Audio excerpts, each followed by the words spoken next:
পুরাই বিনোদনে আপনাদের সবাইকে স্বাগত জানাচ্ছি। আমি মেহেরা রহমান সিমরান, আর আমার সঙ্গে রয়েছেন আলোচিত সমালোচিত জনপ্রিয় অভিনেত্রী আজমেরী হক বাঁধন। বাঁধন, RTVতে আপনাকে স্বাগতম। কেমন আছেন? খুব ভালো আছি, তুমি কেমন আছো? আমিও ভালো আছি, আপনাকে দেখে আরো ভালো লাগছে। এবারের ঈদে তো আপনার সিনেমা আসছে এশা মার্ডার, আর মাত্র কয়েকদিন বাকি। এই মুহূর্তটাতে কেমন অনুভূতি কাজ করছে? মানে এটা একটা নতুন অনুভূতি আমার জন্য, কারণ আমার এই পুরো জীবনে কখনো ঈদের সিনেমা আসেনি। তো এটা আমার প্রথম সিনেমা যেটা ঈদে আসছে।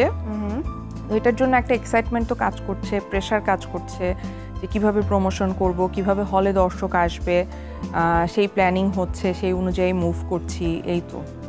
সিনেমাটাতে পুলিশের চরিত্রে অভিনয় করেছেন, এটা কি খুব চ্যালেঞ্জিং ছিল বা আপনার সাইড থেকে কেমন ছিল ব্যাপারটা?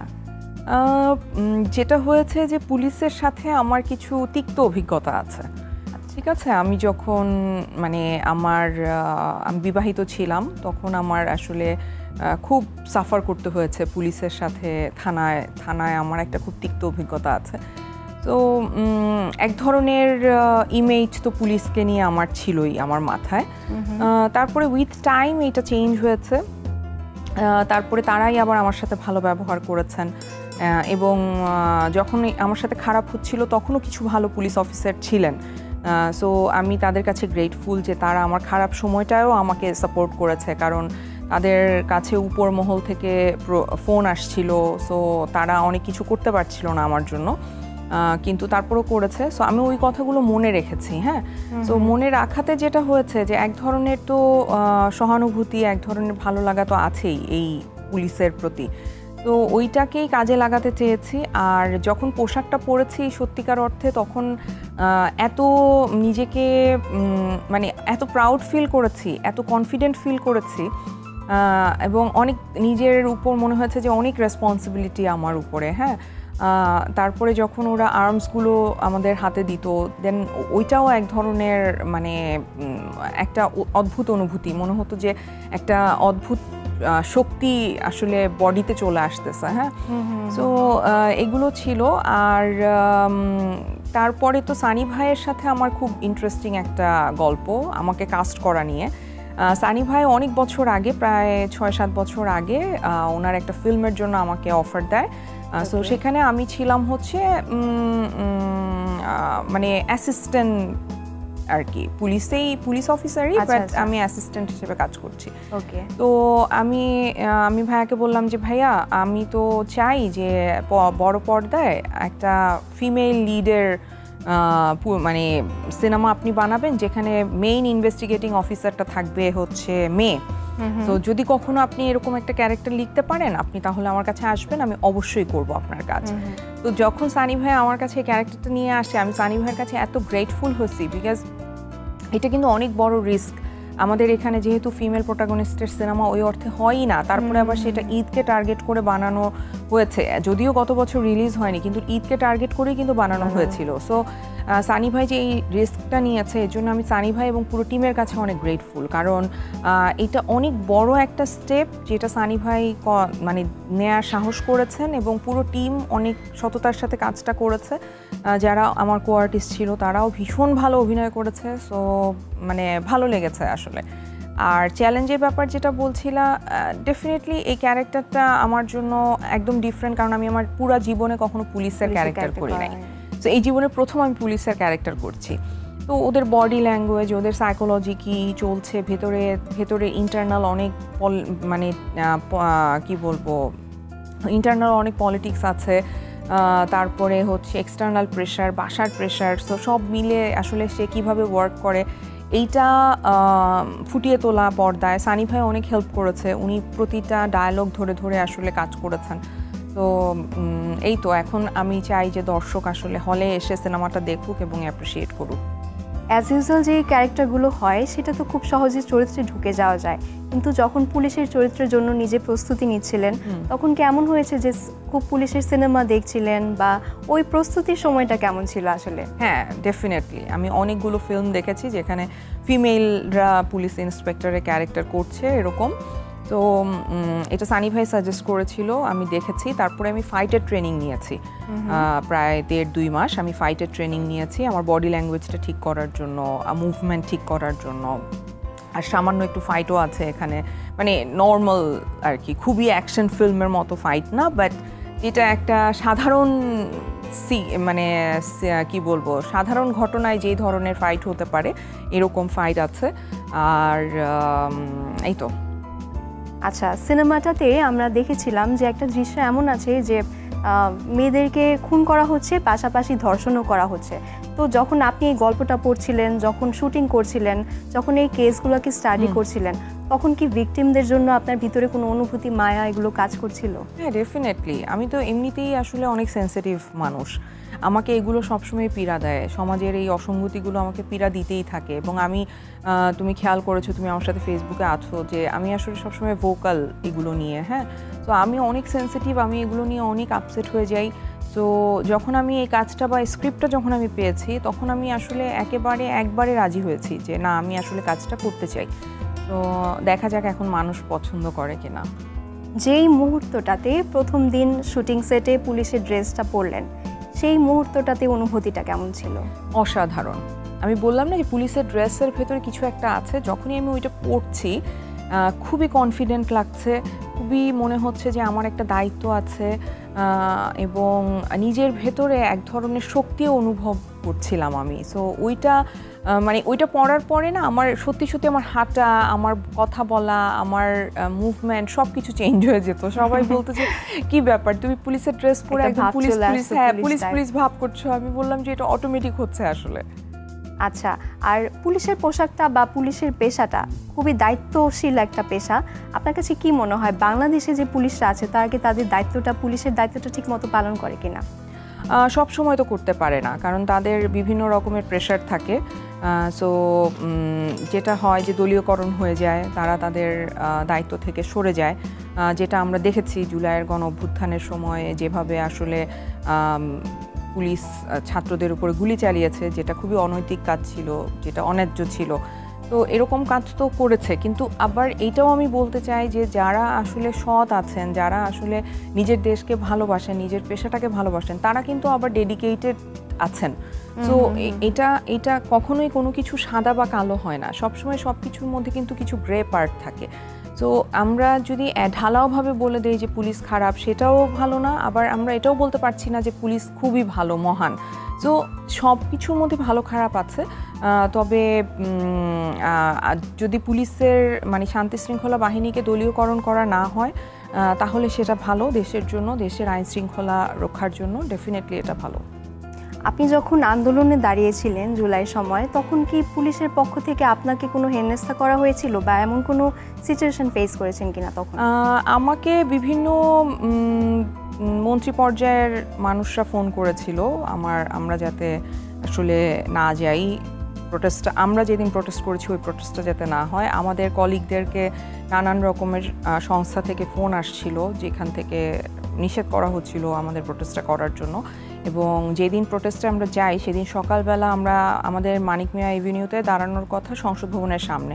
তো ওখানে পুলিশের বাধার সম্মুখীন হই আমরা, তারা আমাদেরকে দাঁড়াতে দেয়নি। তারা বলেছে যে এখানে তখনকার যে প্রধানমন্ত্রী ছিলেন, যে পালিয়ে গেছেন, সে এসে তার একটা প্রোগ্রাম ছিল আগারগাঁতে, তো সে ওখানে আমাদেরকে দাঁড়াতে দিবে না। সো পরবর্তীতে অনেক কনভারসেশন হওয়ার পর তারা রাজি হয় যে আমাদেরকে আনন্দ সিনেমা হল ফার্ম গেটে যেটা আছে ওখানে দাঁড়াতে দিবে। দেন আমরা ওখানে যাই, তখন আবার ওনারা আমাদেরকে সাপোর্টই করেছে, তখন আবার আমাদের জন্য ওখানে দাঁড়িয়ে থেকেছে। একজন অফিসার, সে খুব রুড হচ্ছিল, সে খুবই ধমকের সুরে কথা বলছিল যে এটা করা যাবে না, কিন্তু আমি ওই অফিসারটার নাম ভুলে গেছি। আমি যে স্পিচটা দিয়েছিলাম ওইটার ভিডিওতে ওনার ফুটেজ আছে। সো আমি ওনার কাছে গ্রেটফুল, উনি অনেক কোঅপারেট করেছেন। সো আমি এই জন্যই বললাম যে আসলে ঢালাওভাবে কাউকে বা কোনো বাহিনীকে ভালো খারাপ বলাটা একটু ডিফিকাল্ট। বাঁধন, আপনি এত কষ্ট করে আন্দোলন করেছেন, আমরা দেখেছি আপনি বৃষ্টিতে ভিজে আন্দোলনে মাঠে নেমেছেন, কিন্তু এখন দেখছি আপনাকে নানান সময় নানান ধরনের সমস্যায় পড়তে হচ্ছে। আসলে এই সমস্যাগুলো কেন আপনাকে ফেস করতে হচ্ছে এখন? আসলে সমস্যা সবসময় ফেস করতে হয়েছে। মানে এখন হয়তো মানুষ আমাকে নিয়ে বেশি কনসার্ন বলে তারা দেখতে পাচ্ছে যে বাঁধনকে হয়তো হেয় করা হচ্ছে, কিন্তু যেই যে কিছু মানুষ আসলে হেয় করছে বা আমাকে আক্রমণ করছে তারা খুবই সংখ্যায় কম। যেহেতু এটা ফেসবুকে দেখা যায় বলে এটা হয়তো মানুষের কাছে মনে হতে পারে। আমাকে অনেকে বলে যে তুমি তোমার কমেন্ট সেকশন অফ করে দাও, বা সবাই বুঝি এরকম। আসলে তা না, কারণ আমি আমার আশেপাশের মানুষদেরকে তো আমি দেখছি, আমি তো খুবই মানে সাধারণ মানুষের সাথে মিশে চলাফেরা করার মতো একটা মানুষ। আমি কিন্তু এরকম না যে খুবই আলাদা আলাদা চলি, আলাদা ধরো একদম পুরা আমাকে গার্ড দিয়ে রাখে বা এরকম। আমি কিন্তু একদমই নর্মাল মানুষের মতো চলাফেরা করি। সো আমি তো দেখি যে আসলে মানুষ আমাকে নিয়ে কি ভাবছে সরাসরি যখন আমার সাথে দেখা হচ্ছে। সো যারা ফেসবুকে এটা করছে তারা আসলে টাকার জন্য করছে, হয়তো তাদেরকে কেউ অ্যাসাইন করেছে যে এটাই তোমার কাজ, যে যখনই কেউ পোস্ট দিবে তার পোস্টের নিচে যেয়ে গালি দাও। আবার কিছু আমার কাছের মানুষ ছিল যারা অনেক সময় দেখা গেছে যে যাদের সাথে আমার ভালো সম্পর্ক ছিল, এইরকম কিছু মানুষও হয়তো আক্রমণ করে বসে। এইটা তার ব্যক্তিগত ব্যাপার। কারণ কি, ধরো এখন তুমি কেমন করে বিহেভ করবা এটা তো আমি কন্ট্রোল করতে পারবো না। এখন ধরো তুমি আমার ক্লোজ, এখন তোমার কাছে আমার একটা কাজকে ঠিক মনে হচ্ছে না, তো তুমি ধরো কিভাবে রিয়্যাক্ট করবা এটা কিন্তু একান্তই তোমার ব্যাপার, এটাতে তো আমার কোনো হাত নাই। সো এইরকম কিছু মানে আমি কি বলবো যে আমি আশা করি না, এরকম কিছু ঘটনাও ঘটেছে যে কাছের মানুষ ছিল তারা অদ্ভুত অদ্ভুত বিশ্লেষণ করছে বা মন্তব্য করছে, বাজেভাবে আক্রমণ করছে, সেইটা তাদের ব্যক্তিগত ব্যাপার, আমি এটা নিয়ে কিছু বলতে চাই না। আর যারা আসলে সরাসরি সারাক্ষণই আক্রমণ করছে তারা এটা আসলে টাকার জন্য করছে, অথবা কোনো দল বা কোনো গোষ্ঠী তাদেরকে অ্যাসাইন করেছে যে এই কাজটা তোমার করতে হবে। সো আমি এটা আমাকে ভয় দিতে পারবে না, এটা ওরা চেষ্টা করছে, কিন্তু আমার কাছে মনে হয়েছে যে অনেক টায়ার্ড হয়ে গেছে, কারণ দিতে দিতে দিতে দিতে আমি আগে আরও বেশি বাজে কমেন্ট হতো, হ্যাঁ, তো এখন আবার আমি দেখি যে একটু ক্রিয়েটিভ বাজে কমেন্ট দেয়। আগে হচ্ছে এক ঢালাওভাবে গালি দিত, খানকি, মাগি, লাল বদর, আরও কি বেশ্যা, চলে যা দেশ থেকে, এরকম। হ্যাঁ, তো এখন আমি আবার দেখি যে ওরা আবার করে একটু ক্রিয়েটিভ কমেন্ট দেয়, বাজে কমেন্ট কিন্তু একটু ক্রিয়েটিভ দেয়। সো অ্যাটলিস্ট এফোর্ট দিচ্ছে, সো এটাও ভালো। কিন্তু যারা জুলাই আন্দোলনে নিজেদের ত্যাগ করেছিল বা ওই সময়টাতে এফোর্ট দিয়েছিল, আমরা কিন্তু দেখি যে তারা সবাই মোটামুটি ভালো আছে বা ভালো কাজ করছে। শুধুমাত্র আপনার ক্ষেত্রে কেন এমন হচ্ছে যে বারবার আপনাকে অ্যাটাক করা হচ্ছে? হয়তো আমি কথা বলছি বলে এটা হয়তো অনেকের পছন্দ হচ্ছে না। আমিও ভালোই আছি, আমি খুব একটা খারাপ আছি এরকম না। আমি খারাপ ছিলাম কারণ দেশের সার্বিক পরিস্থিতি আমাকে আসলে ভীষণ ডিপ্রেস করেছিল, বা এখনও আছি, কিন্তু এখন আমি একটু বেটার মুডে আছি। আমার বর্ডারলাইন পার্সোনালিটি ডিসঅর্ডার আছে। তো আমার ডিজিজের একটা মানে ক্রাইটেরিয়াই হচ্ছে যে আমি কিছুটা সময় ডিপ্রেস থাকবো, কিছুটা সময় আমি খুবই এক্সাইটেড থাকবো। তো এখন আমি আবার এক্সাইটেড ফেজে আছি, যেমন সামনে আমার ফিল্ম রিলিজ হবে, তারপরে আরও 2টা ফিল্মের কাজ আছে সামনে। সো খুবই এক্সাইটেড। তো দেখা যাক, আমার আসলে এগুলোতে তেমন কিছু আসে যায় না। আমি মনে করি যে আল্লাহ আমাকে যেরকম রেখেছে আমি অনেক ভালো আছি। আপনি তো দেশের গণ্ডি পেরিয়ে বিদেশেও অনেক কাজ করেছেন, প্রশংসিত হয়েছেন, কান উৎসবে গিয়েছেন, প্লাস আপনার একদম সুন্দর একটা ব্যাকগ্রাউন্ড আছে। এই যে বাইরে কাজ করার অভিজ্ঞতাগুলো কেমন? অসাধারণ, মানে এইটার অনুভূতি বলে প্রকাশ করা যাবে না। যে শুধু যে ভালো অনুভূতিগুলোই আমাকে নাড়া দিয়েছে এরকম না, আমি অনেক অভিজ্ঞতাও কিন্তু আসলে নিয়ে এখানে ফেরত এসেছি। এবং তার মধ্যে সবচাইতে যেটা আমার কাজে লেগেছে সেটা হচ্ছে যে তুমি যত বড় হবে তত তোমাকে নমনীয় হতে হবে, তত তোমাকে মাটির সাথে মিশে থাকতে হবে। তো আমাকে যারা আক্রমণ করছে তারা ভাবছে যে আমাকে আক্রমণ করে হয়তো আমাকে আহত করতে পারবে, বাট আমি একদমই হচ্ছি না। বিকজ আমি সময়ের সাথে নিজেকে বিনয়ী হতে চেষ্টা করছি, আমি নিজেকে বিনয়ী হতে বা বিনয়ী বানাতে চেষ্টা করছি। সো আমাকে আক্রমণ করে আমাকে আহত করা এত সহজ না। তারপরে ধরো বড় বড় মানুষের সাথে মিশলে তুমি বুঝতে পারবে যে আসলে পৃথিবীটা কত বড়। হ্যাঁ, তাদের জ্ঞান, তাদের অভিজ্ঞতা তোমার সাথে যখন শেয়ার করবে অন্যরকম একটা ব্যাপার। এবং আমি এত বড় বড় মানুষের সাথে কাজ করার সুযোগ পেয়েছি, যেটা আমার সারা জীবনের জন্য আমি মনে করি যে এটা আমার সম্পদ হয়ে থাকবে। এর জন্য কি টাবুকে কিস করার সুযোগটা মিস করেননি? একদম না, বিকজ টাবুকে আমি সত্যি ভালোবাসি। তো তো বিশাল ভারদ্বাজ আমাকে বলতো যে আজমেরি তুমি মানে তোমার প্রেমটা একদম দেখা যাচ্ছে চোখে। আমি বলছি যে বিকজ এটা ফেক না, মানে আমি এটা অ্যাক্টিং করতেছি না, আমি সত্যি সত্যি এই মেয়ের প্রেমে হাবুডুবু খাচ্ছি। মানে আগে তো প্রেম ছিলই, ভালোবাসা ছিল যে ভালো, হ্যাঁ ভালো লাগা থেকে ভালোবাসা ছিল যে আচ্ছা ঠিক আছে ভালো লাগছে একজন অ্যাক্ট্রেস। কিন্তু যখন আমি ওর সাথে মিশতে শুরু করলাম, দেখলাম যে এত অমায়িক একজন মানুষ, তখন আমি সত্যি ওর প্রেমে পড়ে গেছি। তো আমার অ্যাক্টিং করতে হয় না, আমি অটোমেটিক ওর প্রেমে ছিলাম এবং আমি তো ওকে কিস করার সুযোগ মিস করতে চাই না ডেফিনেটলি। আচ্ছা, যখন ওইখানে শুটিং করছিলেন তখন এর অভিজ্ঞতাটা কেমন ছিল? খুব ভালো ছিল। আমাকে ওরা এত সম্মান দিয়েছে, আমি এটা কখনো ভুলবো না। আমি এটা বিশাল ভারদ্বাজকে বলে আসছি যে আমি যদি আর কখনো মানে এইখানে আপনাদের ইন্ডাস্ট্রিতে কাজ নাও করি, আমি সারা জীবন বলতে পারবো, গল্প করতে পারবো যে আমি কত সম্মানিত হয়েছে আপনাদের সেটে। এবং বিশাল ভারদ্বাজ বলে দিয়েছিল সেটের সবাইকে যে ও আমাদের গেস্ট, ও আমাদের দেশের অতিথি, সো তোমরা ওকে খুবই ভালো করে ট্রিট করবে। এবং সবাই আমাকে না একদম পুরো একটা বাচ্চার মতো ট্রিট করতো। সো আমি খুব এনজয় করেছি কাজটা। বাঁধন, আপনি নাকি র এজেন্ট? আমাকে তো বলছে, শুধু র না তো, সিআইএ, তারপরে মোসাদ, তারপরে জামাতের এজেন্ট, আওয়ামী লীগের তো ছিলামই। কিন্তু আমি বাস্তব জীবনের কথা বলছি না, সিনেমাতেও আপনি একটা চরিত্র অভিনয় করেছেন। হ্যাঁ, ওইখানে আমি ছিলাম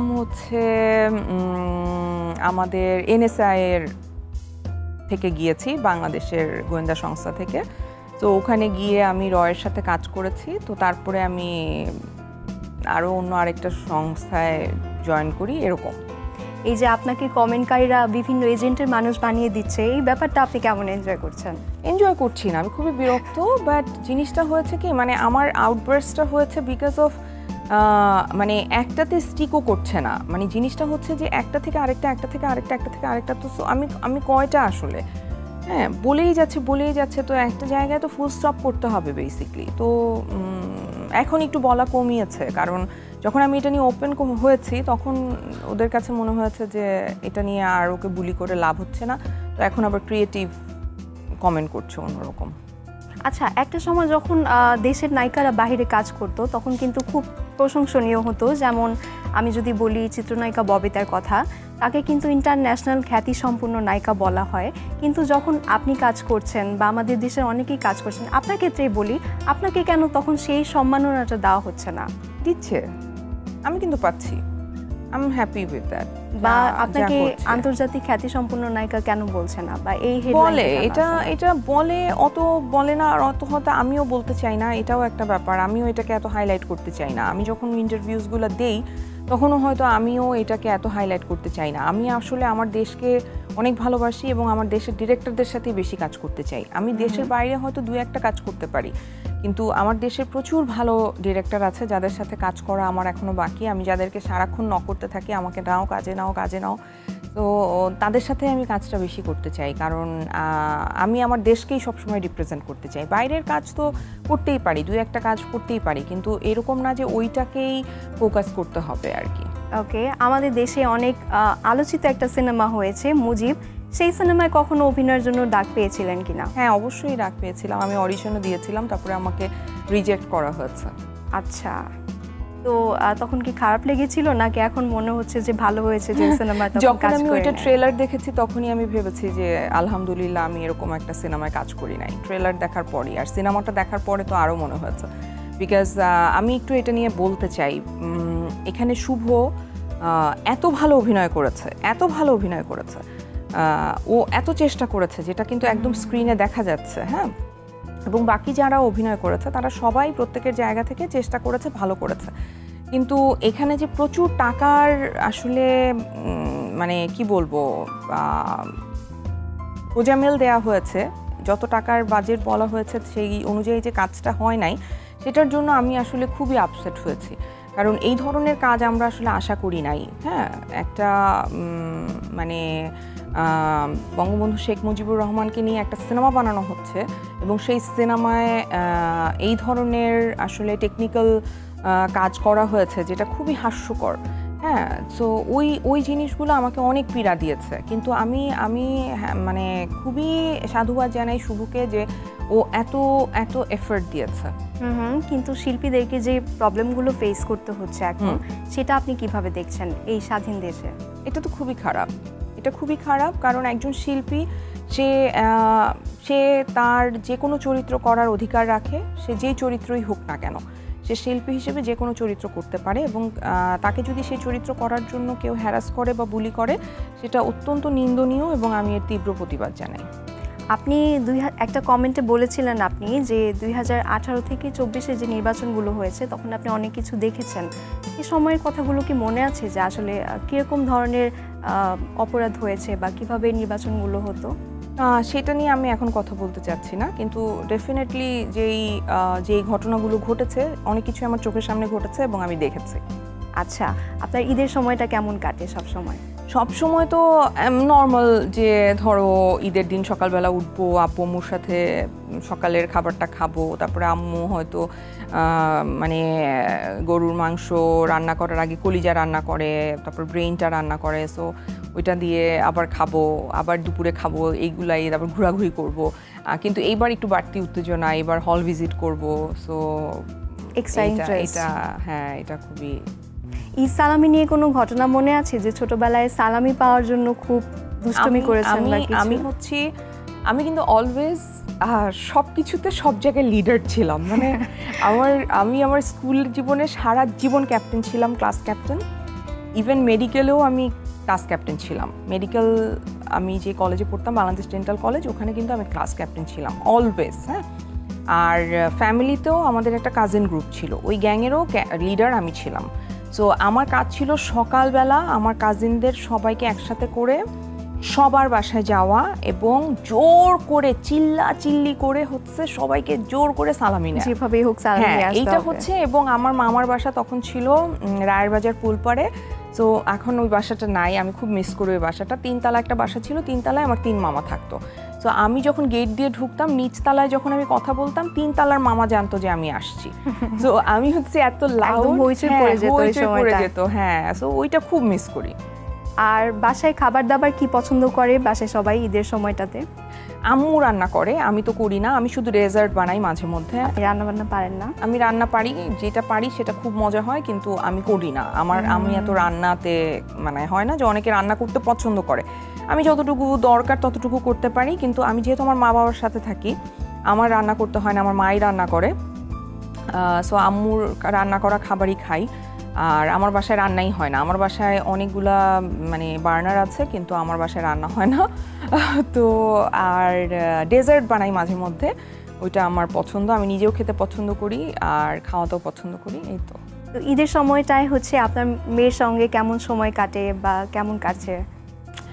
আমার মেয়ের সাথে আমার সম্পর্কটা না এক এক সময় এক একটা স্টেজে এক এক রকম ছিল। একটা সময় ছিল যখন ওকে আমার অনেক টেক কেয়ার করতে হতো, ও আমার সাথে সারাক্ষণ থাকতো, মামা করতো, ঘুরতো আশেপাশে। হ্যাঁ, ওইটা একটা সময় ছিল। আর এখন হচ্ছে ওর এইবার 14 বছর হবে, তো ও এখন বড় হয়ে গেছে। সো এখন ও জাস্ট সিম্পলি ও আমার ফ্রেন্ড।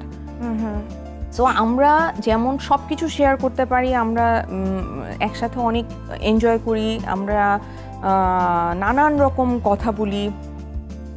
কেউ হয়তো আমার সাথে ফ্লার্ট করেছে, সেটা নিয়েও কথা বলতে পারি আমি আমার মেয়ের সাথে।